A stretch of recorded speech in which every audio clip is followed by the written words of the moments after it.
Amb motiu del 80 aniversari de la proclamació de la Segona República, una empresa de turisme cultural ha posat en marxa una ruta sobre la València republicana. El recorregut dura uns 90 minuts i inclou la visita a un refugi antiaeri i als edificis més emblemàtics de la que va ser capital de la República. Comienza el recorrido en la Estación del Norte. Es eminentemente cultural, pero muy ameno.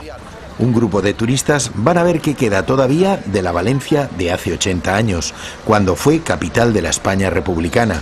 La iniciativa va dirigida a turistas y a los propios valencianos. Dar a conocer de una manera fácil, amena, pues toda la historia y toda la repercusión y los cambios políticos que ha sufrido Valencia. En el recorrido, la embajada de la URSS, que estaba en la calle Xàtiva. Cuentan que allí se fraguó el asesinato de Trotsky.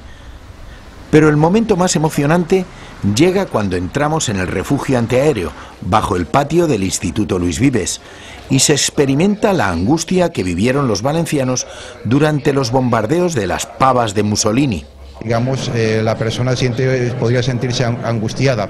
Entonces, esa especie de angustia, las personas que han venido aquí haciendo la ruta, pues se ponen un poco en el papel y la recuerdan y no les gusta absolutamente nada.